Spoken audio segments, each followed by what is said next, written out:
Thanks, Vince. If you or a loved one has a medical device implanted in the body and there is a recall or an alert, who's supposed to tell you about that?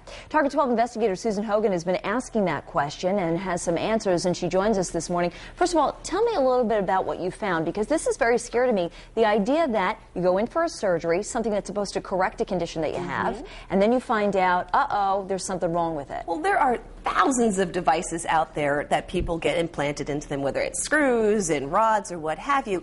In this specific case, we're talking about what's called the Kugel mesh hernia patch. Kugel mesh is kind of the worldwide known name really for it, and the manufacturer is Davol Incorporated, which actually is located right here in Rhode Island. Now, the patch is in at least 100,000 patients, and according to the FDA, the patch can cause life-threatening injuries, so the manufacturer did issue a recall. Now, we actually spoke to a Cranston woman, her name is Diane Canetta, who had this hernia patch implanted during surgery back in 2005, and she says her medical records confirm she does in fact have this patch. But here's the problem, Elizabeth. She says she didn't learn of the recall until about 1 year later, and she says it wasn't from the manufacturer, it wasn't from the surgeon who put it in there, and how she found out is actually part of our investigation. Well, let's hear what she had to say in your interview.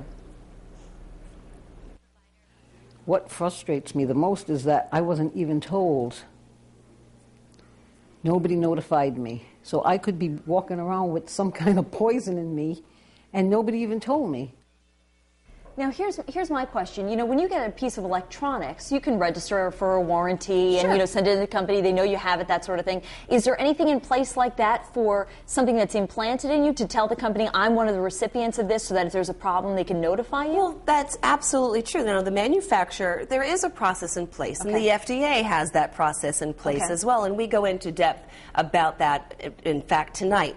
And this particular case, though, because of this patch, we're finding out from the lead counsel, who is right here in Rhode Island, there is a class action lawsuit about this hernia patch because there were a lot of people, according to the counsel, that did not get notified properly and may still have this patch in them and have no idea. So we have a lot of information to give out tonight about alerts, email alerts, things that you can get on to make sure something like this doesn't happen. I'm really interested in this in particular because it's even more dangerous, and you were talking about to take it out than to leave it in. Absolutely. So you're in a catch-22. You really are. Fascinating stuff. You can see Susan's full report, The Danger Within, tonight on WPRI 12 at 11 and right here on Fox Providence at 10. Time now.